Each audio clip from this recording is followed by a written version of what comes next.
আল্লামা মির্জা আব্বাস ঢাকা আটে চাঁদাবাজি করে, সন্ত্রাসী করে, দুর্নীতি করে এবং এই যে গণপূর্ত মন্ত্রণালয়ে টেন্ডারবাজি করে। পরিবহন সেক্টর থেকে টাকা তোলে কে? ভূতে তোলে নাকি শেখ হাসিনা তোলে? ঢাকা মেডিকেল থেকে টাকা তোলে কে? তোলে ভূতে তোলে? বারডেমের এখান থেকে টাকা তোলে কে? ভূতে তোলে? এগুলো তো ভূতে তোলে না, ওই ভূতটা হলো মির্জা আব্বাস। আমি শুধু সংসদে গেলে না, ওরা ঘুমায় থাকলেও ঘুম হারাম করে দিব, জেগে থাকলে ওদের জাগনা হারাম করে দিব। প্রথমত শরীফ ওসমান হাদির সিম্পেথি আমি নিচ্ছি না। শরীফ ওসমান হাদি যে পথটা দেখিয়েছে সে পথে আমি যাচ্ছি। উনি বলছে সংসদে গেলে চাঁদাবাজি সন্ত্রাসীদের ঘুম হারাম করে দিবে। আমি শুধু সংসদে গেলে না, ওরা ঘুমায় থাকলেও ঘুম হারাম করে দিব, জেগে থাকলে ওদের জাগনা হারাম করে দিবে। ঠিক। হাদি ভাই যে কথা বলেছেন, আমি তো হাদি ভাইয়ের ছবি নিয়ে ঘুরি না। হাদি ভাই যে পথটা দেখিয়ে গিয়েছেন, ওনারা খালেদা জিয়া কি গণতন্ত্রের পথ দেখাইছেন না? ঠিক। মানুষ মারা কি গণতন্ত্র? প্রচারণায় বাধা দেওয়া গণতন্ত্র? শুধু পোস্টার লাগাইলে হবে না? আমার অফিসেও খালেদা জিয়ার আমি পোস্টার রেখেছি। আমি খালেদা জিয়ার যে গণতন্ত্রের কথা সেটা বলছি। এই জন্য হলো কাজ করতে হবে। উনি কি বলে গিয়েছেন সেটা অ্যাকশনে প্রুভ করতে হবে।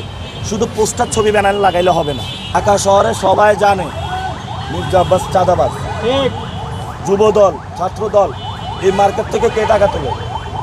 এটা কি ভূতে তুলে? পরিবহন সেক্টর থেকে টাকা তোলে কে? ভূতে তোলে নাকি শেখ হাসিনা তোলে? ঢাকা মেডিকেল থেকে টাকা তোলে কে? তোলে ভূতে তোলে? বারডেমের এখান থেকে টাকা তোলে কে? ভূতে তোলে? এগুলো তো ভূতে তুলে না, ওই ভূতটা হলো মির্জা আব্বাস। এটা হাওয়ার মধ্যে থাকে আর একটা সন্ত্রাসী বাহিনী পালে, চাঁদাবাজি করে। ও টাকা দেওয়ার সময় কে চাঁদা রসিদ দেয়? যারা এই দোকানপাটে যেখানে প্রবলেমগুলো চলতেছে, 12 তারিখের পরে দেখবেন সবাই এসে মুখ খোলা শুরু করবে। প্রমাণ নিয়ে শেষ করতে পারবেন না, অনেক প্রমাণ আসতেছে। দোকানদারের ভয়ভীতি দেখায়। এই যে দুর্নীতি, মির্জা আব্বাসের দুর্নীতি, আপনারা পত্রিকা দেখেন নাই, আপনারা পড়েন নাই মির্জা আব্বাস যে দুর্নীতি করছে। দুর্নীতির মামলা উঠছে কখন জানেন? দুর্নীতির মামলা যে উঠে গেছে, এটা উঠছে 5 তারিখের পরে।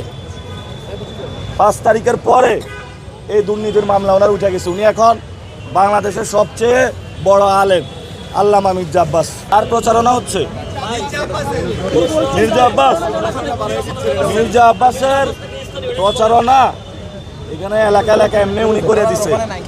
মানুষ বলে যায় কানে বললে মির্জা আব্বাস চাঁদাবাজ। ওটা উনি যে যা করে এটার মাধ্যমে ওনার প্রচারণা। এখন ওনার আমি প্রচারণা করে দিচ্ছি আজকে ভালো করে।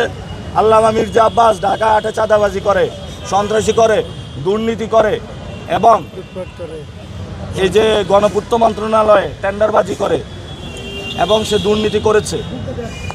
এখন এটা যদি তার প্রচারণা হয় তাহলে ভালো।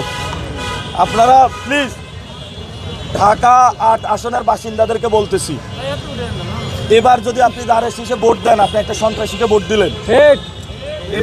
এবার শাপলাগলিতে দেন, যখন মির্জা আব্বাস থাকবে না তখন দানের শীষে দিয়েন, তবে সন্ত্রাসীকে সহযোগিতা করবেন না। এখন একজন সন্ত্রাসী এসে যদি দানের শীষের লয়ে দাঁড়ায় থাকে, তাকে কি ভোট দেওয়া উচিত? আমার মনে হয় তো তারেক রহমানও বিপদে আছে এই মির্জা আব্বাসকে নিয়ে। ঠিক। খুবই বিপদে আছে। এই জন্য হলো বলবো, বিএনপিও মুক্তি পাইলো মির্জা আব্বাস থেকে, তারেক রহমানও পাইলো, ঢাকা 8 আসনের বাসিন্দারাও পাইলো। আর আপনারা যদি আমাকে জিজ্ঞেস করেন যে আমরা এখানে কি কি করব, জিজ্ঞেস করবেন, ইনশাল্লাহ আমি সব বলতে পারবো মানুষের জন্য কি করব। ঠিক আছে?